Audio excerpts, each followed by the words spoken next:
A very special guest on today's Peacock and Williamson. We've got Sam Monson, lead analyst at Pro Football Focus. We're talking NFL draft. We're talking free agency. We're talking Lamar Jackson trades. We're talking Aaron Rodgers trades. It's going to be just an unbelievable week of NFL football to come, and we'll cover it today on Peacock and Williamson. NFL analyst Brian Peacock and former NFL scout Matt Williamson bring you expert NFL analysis every day in less than 30 minutes. Get an inside look into the NFL on the field and in the front office. With elite breakdowns, next-level analysis, and in-depth information only for the real NFL fans. This is Peacock and Williamson, and it starts now.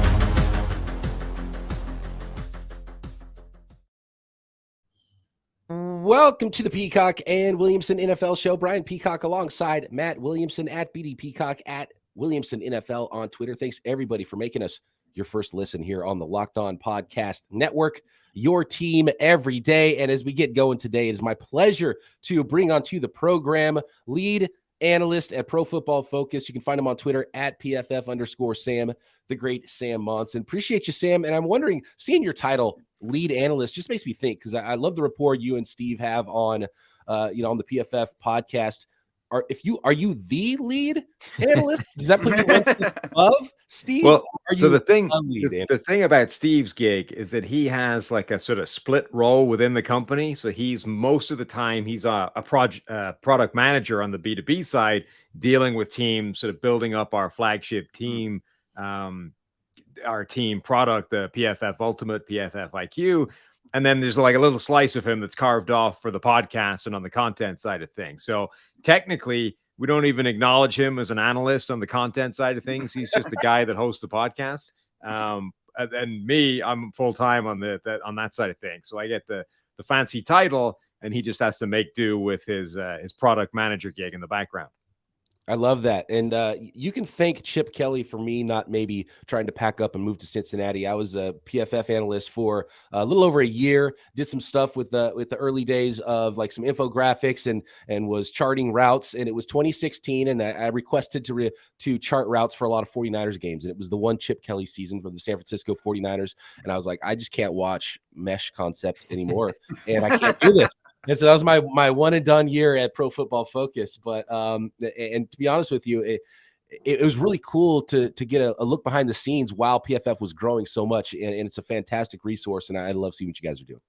Yeah, I mean, it's very cool seeing where we've come from, particularly like I was one of the sort of first guys in the door, one of the early core team that before, Chris Collinsworth bought the company and all those kinds of things. So from sort of quote unquote AGMs in Neil Hornsby's front room in Luton in England to where we are now is kind of ridiculous to think about. Very cool. So you mentioned interaction with NFL teams. Steve does a lot of that sort of thing.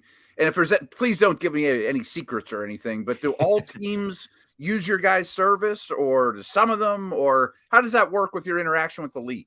Yeah, so the great thing is now that part's not a secret. All 32 NFL teams are PFF subscribers. We're over 100 FBS teams. We've got 30, something like that, FCS teams, the CFL, blah, blah, blah.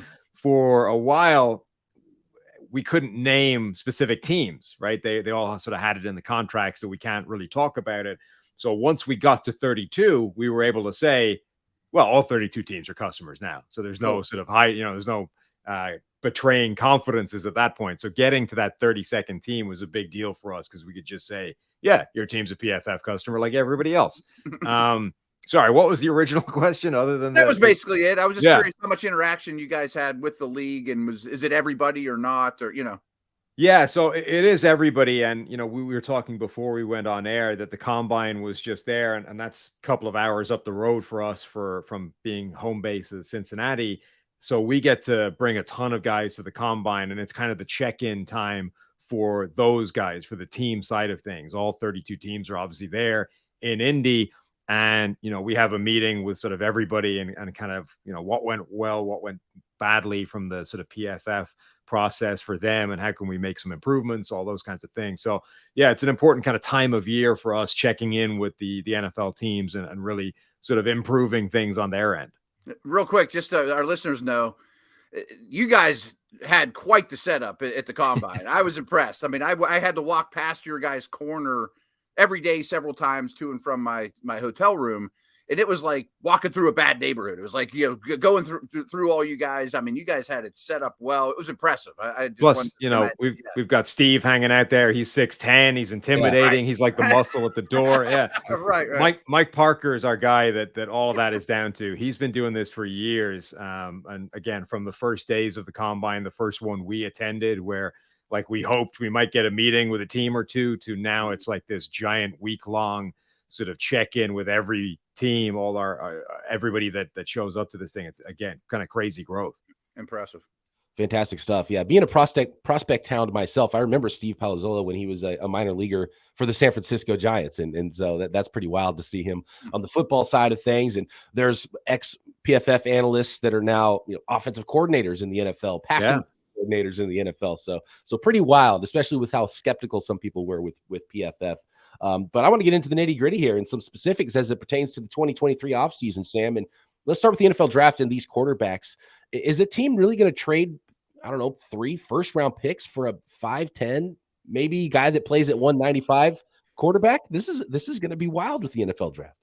It is. It's going to be a really fascinating thing, like how far Chicago trades down from that number 1 pick, which obviously the flip side of that is which team is coming up. And maybe Houston jumps 1 spot just to make sure they can get their guy, and that probably wouldn't be a massive trade.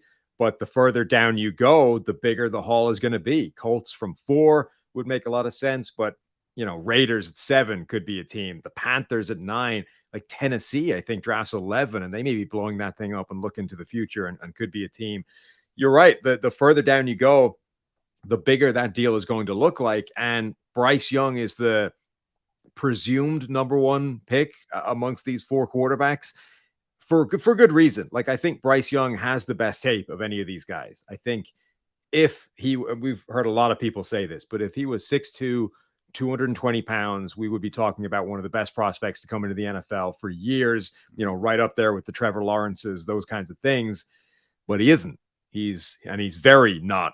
He's 5'10", and look, he weighed in at the combine at 204 pounds, right?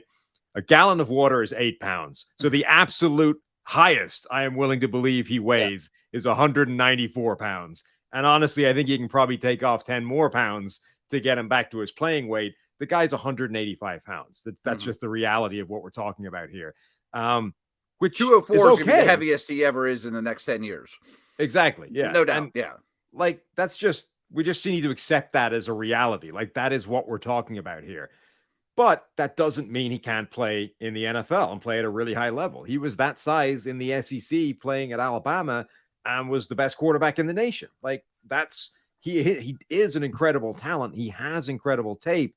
And if he avoids, the occasional getting tossed to the ground in the grasp of a guy that outweighs him by like 150 pounds, I don't think there's any reason why he can't be an incredible quarterback at the next level as well.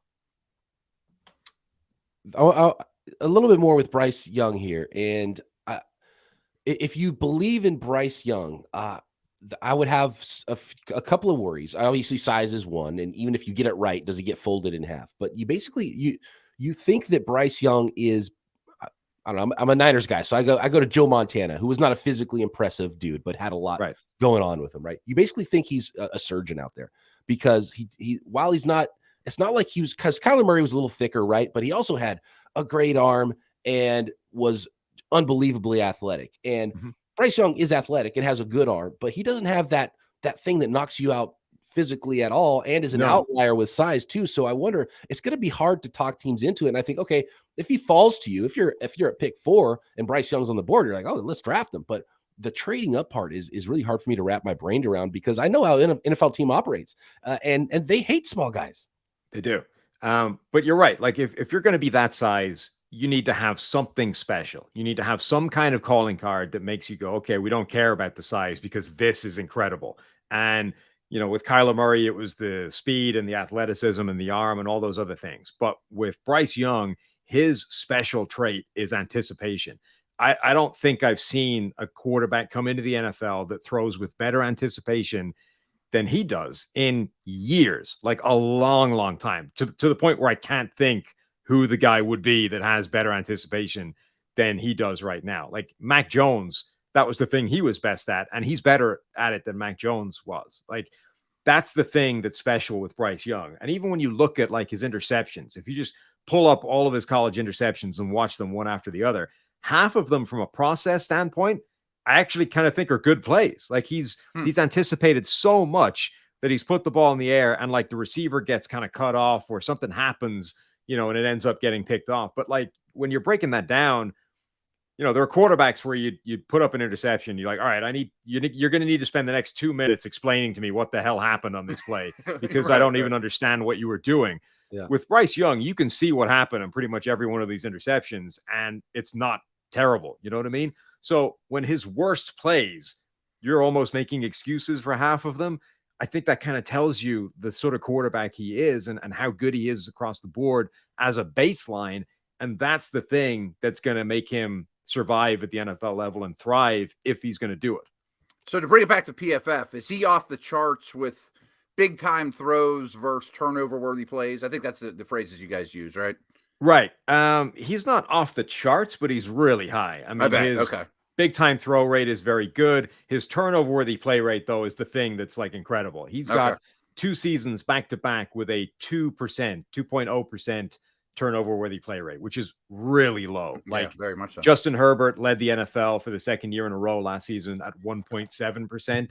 So if you're at 2% or lower, you're basically in all pro, top 5 quarterbacks in the NFL type of category. And that's where he's been for the last 2 years. More with Sam Monson, lead analyst at Pro Football Focus, coming up. More on the first round quarterback prospects and then some of the crazy trades we can see in the NFL and free agency that opens next week. Today's episode of Peacock and Williamson is brought to you by Built Bar. If you are looking for that delicious treat, you don't want all the fat and calories, you got to try Built Bar. And what makes Built Bars so great? Well, it's got all the macros that you're looking for. If you're trying to eat better, what do you want? You need a lot of protein, you don't want a lot of fat, you don't want a lot of calories, and you don't want a lot of sugar. Well, there you go, because that is what Built Bar is, all wrapped in delicious 100% real chocolate. That's right, real chocolate. It tastes like real chocolate, and it is delicious and is not some brown-colored chocolatey substance. It is actual chocolate. With Built Bars, healthy is actually tasty. Flavors like churro, peanut butter brownie, coconut almond. I don't know how they do it, but they do it. Most Built Bars, only 130 calories, only 4 grams of sugar, and a whopping 17 grams of protein. And now you don't even need to wait around to get a box in the mail, although you can find all the flavors and varieties at Built.com. You can now get them at your local store shelves as well, including Walmart or Sam's Club. So go to Walmart today, find in the pharmacy section a 4-bar box of cookies and cream, double chocolate, or coconut puffs. And if you're close to a Sam's Club, run in and grab a 13-bar box of hit flavors like brownie batter and churro. And then you can thank us later. And of course, all the new flavors and seasonal flavors available at Built.com. All right, Sam. So I think universally, everybody that watches the tape and puts it on, they love Bryce Young. Then there's CJ Stroud, who's universally kind of the second guy. And then when you go to Indianapolis and you have something like the Combine and guys like Will Levis and Anthony Richardson show up, there's no other option than to be super impressed physically with what those guys are. So how does that all come together for you guys? And how much do you fight Renner on his rankings, by the way, as it pertains to you? Because it's like a PFF ranking. And do you ever go like, well, that's Renner's ranking, that's not my ranking? Yeah, I mean, we do sometimes have to be like, yeah, look, I would have it in a different order. As it happens this year, I kind of agree with Renner to a worrying degree. I don't like it when that happens all the time, but Renner's really high on Will Levis, maybe as high as anybody I've seen. And I get it. I understand why you would like Levis. You have to watch 2021 tape. I don't think you can get there if you just watch 2022 tape. But if you watch the year before, he's playing in an NFL offense. He's got like a real NFL play caller. Liam, the guy who's now back with the Rams, having come from that system, was the guy calling the plays back in 2021. And Levis looked a lot better that year, made a lot more big plays, showed the kind of toughness, pocket presence, the ability to read defenses, showed kind of everything you're looking for that year. And then this season, almost none of it was there. Real absence of big plays, actually. When you sort of hear Will Levis described, you would imagine his tape is littered with, big time throws, big plays. And it really isn't. Like, he had 7 of them or something last season. Wow. That's a really low number. Wow. But his supporting cast that year was terrible, like really bad. And unlike other quarterbacks where that's been an issue in the past, it's a terrible supporting cast going up against legitimate, really good opposition. Like, Josh Allen obviously had a terrible supporting cast at Wyoming, but on the other hand, he was playing people at the same kind of level. So maybe it offsets, or it's closer than it would be when you have a bad supporting cast to Kentucky going up against the SEC competition. So yeah, Levis is he's the most polarizing one, I think, where I think really the evaluations on him are all over the place. As much as Anthony Richardson is a sort of probably a high variance type of guy, everybody kind of agrees on what he is, which is this incredibly talented athlete who has a mile to go from a passing point of view because he's inaccurate and needs to be worked on from that point of view. But everyone's more or less on the same page with Richardson. And CJ Stroud, I think, is a similar concept of everyone more or less agrees on what he is. But Levis is the wild card. Like, I've seen him mock number 1 overall because he's the antithesis of the small Bryce Young guy. I've also seen people say that guy's a 2nd-round quarterback. And I think you can see what people are talking about when they make either one of those cases. That's a great point. And I don't know about you, but I'm convinced these 4 quarterbacks are going to go in the top 9, if not earlier. And part of it's just because they're quarterbacks. They always get pushed up. Of course, it's need. But I also think this draft in particular, quarterbacks aside, is very short on blue chips, real studs, top 5 caliber players, especially at tackle and corner where, those positions are super valued. And I don't know if you agree with me too, but I'm not sure this year there's a huge difference between the 18th or 20th best player and the 45th player. Like that guy, there's a whole bunch of those guys in this draft. Yeah, I think you're right. Certainly, blue chip players, you might be just talking about those 2 defensive linemen, Will Anderson from Alabama and Jalen Carter from Georgia. And Carter, has now got legal issues to navigate and to convince teams are not a problem. So you might be talking about 1 blue chip player outside of the quarterback position. The other positions have quite a lot of depth, but not necessarily anybody that you want to go to bat for in the top 5 or the top 10, even. Like cornerback, I think this is one of the best cornerback groups we've seen come along, but there's no one that looks like Sauce Gardner. There's no one who Ramsey, right. Yeah. There's no one who you're going to say, we can take that guy at 5 overall and be happy about it. Like, maybe you'll draft one just because of need or just because the board falls that way, but you're not in love with it the way you might have been a year ago with the cornerback prospects that were coming out.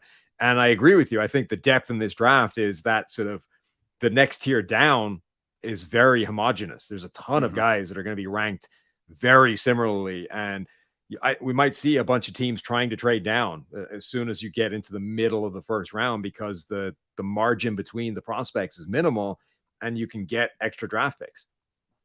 Being in Indy, did you get any vibe from teams, or was there an overwhelming feeling about Jalen Carter? Did he do enough damage control? Because it's one thing to maybe be a tiebreaker and Will Anderson goes ahead of him instead, and he's the 2nd best non-quarterback in the class, or someone who falls down past 5 or 6 and then could be in a free fall. And who knows? Did you get any vibe with Jalen Carter and where his stock is after the week? It was difficult to tell. I think maybe the most important factor here is that this surprised NFL teams. Like, this was not something that the league knew was coming and they were kind of, prepared for. And it was just a shock once the public found out about it. This surprised teams when it happened. There were teams that were talking about him. And then this broke and it was like, sorry, what? Like this was a complete surprise to them. It was not something that they saw coming down the pike. That in itself, I think, is not a good sign for Jalen Carter, that his representatives or whatever, like, they were not out in front of this and preparing teams for, hey, this is coming. It's going to be something. We'll figure it out. We'll minimize the damage, blah, blah, blah. Like they were shocked when this dropped on them. So that, you're right. The term you use, damage limitation, like, you're going to need to do a lot of that because that's a pretty big blow. The thing I think that helps him relative, because, when it happens, you're comparing it to the Laramie Tunsil gas mask thing. You're comparing it to the Lyle Collins thing where he's, a person of interest or whatever in a murder right before the draft, and all of a sudden nobody knows what to do with that. The difference between those things and this thing, other than obviously the incidents themselves, is the time frame we're talking about. Like, he has almost 2 months to figure out where this is going to go, what it's going to do, what the ramifications are going to be, and to try and repair the damage done with NFL teams. Whereas Tunsil and Lyle Collins, this happened like the day of the draft, and nobody has any idea what to do about that. And they panic, and teams start to pass on them. They just don't have the time to work out where it's going to go. So the fact that he's got such a long runway to try and put this back together again, I think probably limits how far he ends up sliding, if at all, in the first round by the end of this all. As a player, do you have him ahead of Quinnen Williams and other top 5 defensive tackles in recent memory? That's a good question. We really liked Quinnen Williams coming out. Like, his tape by that final season was incredible. I think he's in that kind of category. I'm not sure if I'd quite put him ahead. But when you look at his tape, and forget last year, if you go back to the best college defense maybe of all time, the Georgia defense of 2021, they sent a ton of guys to the NFL. They were first round picks, left, right, and center, the number 1 overall pick, blah, blah, blah. He was obviously the best player on that defense. Anytime you watched anybody, like, you're going through the draft process. Now we're watching Nakobe Dean. Now we're watching Devontae Wyatt. We're watching Trayvon Walker. We're watching Lewis Seen. No matter who you're watching, Jalen Carter is the guy jumping off the screen as like easily the best player in that defense. I like think a supermodel walk by every time you're trying to pay attention. Yeah. You know, it's like, I can't stop watching this guy. It's amazing. And generally, I think that is a thing. When people jump out of the tape, when you're not even supposed to be watching them, you just notice other players from somebody's tape. I think that probably is quite a useful data point. I think it's always pointed me in the direction of pretty good players. And for him to do that, given the standard of the player we're talking about, like this ton of first round draft picks, the best defense of all time, I think is probably a really important thing for him. And then, you just watch his tape specifically for him and you see it, almost all the time. Special. Yeah. Where are you at with Lamar Jackson? And I know a lot of folks are trying to vilify, certain sides of this thing. And there's no agents that are leaking information. And it's just such an odd negotiation that we've really never seen, especially for a superstar former MVP quarterback at his age. And I just got to imagine there's at least one team out there, Sam, that says you can't do this. You usually don't have an opportunity to even talk to a 25, 26-year-old former MVP and even have an opportunity to maybe put together a package that would allow us to sign him. And look, 2 first-round picks is probably less than Baltimore would want. So talk to me about this Lamar situation, the tag, and how it makes sense to you, because I'm trying to figure it out from all angles. And the only thing I can come up with is that Baltimore is just going to match anything. Well, so Baltimore's point of view, I think, makes a lot of sense when obviously they're a mile apart in the negotiations, right? Baltimore, the last report I saw was that they were willing to go somewhere near the Deshaun Watson total money, but were like almost $100 million less in guaranteed, like $80 million. They were going to 160 or something guaranteed versus 240 million guaranteed. So that is a huge gap to try and bridge between the two sides. We had Brad Spielberger, PFF's sort of salary cap free agent guy, on the podcast today, and he was saying he had heard that Baltimore was kind of coming with these offers, and Lamar was like, well, is it the Deshaun Watson deal? Then don't even show it to me. I'm not interested. Wow. Like that. Yeah. That's, if it's not looking like that, I'm not even reading your offer. So if that's where the negotiations were, it makes a lot of sense for Baltimore to say, you're not going to get that deal. And not only do we think you're not going to get it, we're so confident that we're prepared to sort of expose you to the marketplace, let you go talk to other people and see for yourself that that's not the kind of deal you're going to get given. And there's a kind of implied challenge or a dare to him, because we're going to pay you, the non-exclusive franchise tag deal, which is, millions of dollars less than the exclusive one. So go and check, go and find out for yourself that this is the kind of market you're dealing with. Then if it's anything approaching the kind of deals that Baltimore were offering him, they'll of course match it, because they were kind of in that ballpark anyway. And then, so the gamble to that obviously is that a team decides to come in and say, well, 2 first-round picks for Lamar is a steal, even if we have to give him a giant contract. And there's always a desperate enough team, right? There are teams that could put a contract in front of Lamar Jackson that Baltimore cannot match, like, because they have to be able to fit it into their salary cap structure. They have to match it exactly. So there are teams out there that just have more capacity to put that deal in place in year 1 and year 2 that Baltimore literally could not match if they tried. The Ravens are basically gambling that, number one, those teams don't want to give him that kind of deal. And number two, the challenge with it all is, number one, they can't start talking to him for a couple of days, technically, right? Until the legal tampering period starts, because he's his own agent. And number two, if they sign him to a deal like that, the deal lives on that team's books for the 7 days that Baltimore has to match it. So they effectively need to tie themselves up and not do anything until this thing gets done. And if Baltimore is going to match it anyway, then they just basically wasted a week of free agency without being able to do anything. So I think the Ravens are kind of gambling on, number one, no team is going to give you anything crazy. And any team that doesn't want to do that. They don't want to tie themselves up in this thing. So, people will say the Jets, right? The Jets are busy pursuing Aaron Rodgers. And you'll see people out there saying, well, if the Jets are going after Rodgers, why would they not go after Lamar Jackson, who's younger, maybe better at this point? Well, the answer is because if the Jets burn a week doing this, right, they put some crazy contract in front of him, it sits there for a week. And if they don't get him, then they're screwed, because now you just insulted Rodgers. You didn't get Lamar. Now what do? Derek Carr's already signed somewhere else. Now the Jets are like throwing all the money at the world and Jimmy Garoppolo, because that's like the only quarterback left standing. So I think the Ravens have pretty shrewdly calculated this and saying it's going to work out in our favor if this is the route we go. The only concern is Lamar's his own agent. So how badly damaged is this relationship, even if it all works out in your favor and he ends up coming back and playing on the franchise tag this year? Like, can you go back in the same room after all this and be like, hey, it's week 1, Lamar, let's go. He seems unlikely to be happy at the end of this. Sam, I don't want to keep you much longer, but what I proposed is, if I'm Daniel Snyder, I'm giving him the Watson deal plus 5% or plus $1, whatever. Piss off the league. They hate me anyways. I'm selling the team. I don't care. Screw the Bengals and Chargers and Eagles that have to sign their guy next. It's going to have a guaranteed contract. And all it would cost you is the 16th pick in the draft and next year's first, which you hope is a playoff pick. The Commanders plus Lamar on a guaranteed deal, and the value of your team goes up, sell it. People in Washington don't hate you as much, and go to the beach and, ride off in the sunset if you're Daniel Snyder. Yeah, I mean, it is one that makes a lot of sense. Like adding a motivator of spite to the thing changes the dynamic a little bit.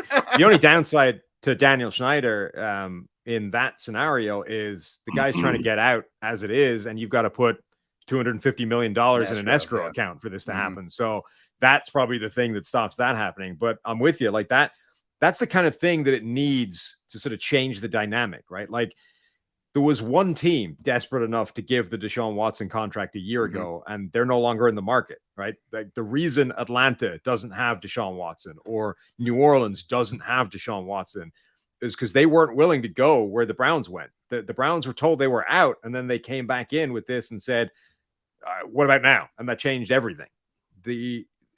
That team's no longer there. So I don't think we can look at this Deshaun Watson contract and say, well, there was a team last year willing to do this. Why wouldn't there be one this year? Aaron Rodgers to the Jets, is that feeling like a done deal to you? It's starting to sound that way, and I think it makes sense from both angles. Like, I think both parties, it's the best situation for them. Rodgers on the Jets makes them a contender, not just a playoff team. It makes them a legitimate challenge to the Bills in that division, and it makes them, an AFC force by that logic. The Bills should be one of the contenders in the AFC next year. And if you're the Jets, you need a guy like that, because look at the AFC quarterbacks now. It's Josh Allen, it's Patrick Mahomes, it's Justin Herbert, it's Trevor Lawrence. It's, if Lamar stays in the AFC, like, this is a nightmare. So if you're the Jets, you need something with the firepower of Aaron Rodgers to hang with that kind of competition. So I think it makes a ton of sense from their point of view. And then from Rodgers, sure, you have to go through this murderer's row of quarterbacks, but that is a team that can contend. And I think it's a better side than like anybody else he's going to have a shot at going to. I can't wait for Monday and the legal tampering and some of the crazy dollars we're going to see out there, because obviously post-COVID, cap going up. I think a lot is right now with salary caps and dollars in the NFL, especially judging by some of these teams who are paying Daniel Jones $40 million a year, and they didn't have to compete with anybody. So, like what is do you expect some numbers like what Jimmy Garoppolo gets, or what some of these other free agents get on the opening day of free agency? Do you think we're going to be surprised by how much some of these numbers and contracts are going to go up this offseason? I think it's going to be a really interesting free agent period, because it's not a good free agent group. It's one of the weakest kind of collections of talent, I think, to hit free agency for a long time. But as you said, the cap's gone up by the biggest number ever. Like, people have money to spend. So how are they going to do that? Are they going to, target sort of specific second tier type free agents and spend a lot of smart money? Or does it just mean that whoever's at the top of the list gets giant sums of money because that's the way it works, right? And Javon Hargrave, maybe as like the best free agent hitting the market, ends up getting like just a monster contract simply because he's the top guy on the list and there's money to be spent. Like, I do think you're right. It's going to be a really interesting period to see how that money gets thrown around. I can see more Tyreek-like trades too. Go get the bird in the hand and pay him, Yeah, I mean, we've been talking about that as well. Like, particularly at wide receiver, again, right. A year after last season, those guys, it's a bad free agent group of wide receivers. Like, Jacoby Myers is probably the best wide receiver available in free agency.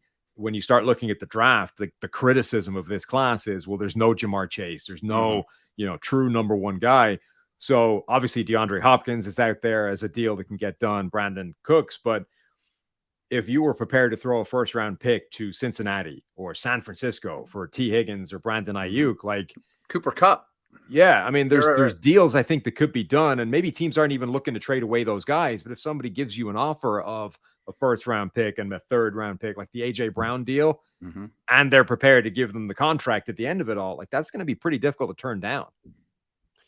Fascinating stuff. I can't wait for the start of free agency. And of course, you can find Sam and the PFF podcast with Steve Palazzolo and all the great work they're doing over there at PFF. And Sam, appreciate you giving us some time today. It's always fun to chat with you. No problem. Thanks for having me, guys. And of course, you can find us every single day. Thanks for making us your first listen right here, Peacock and Williamson.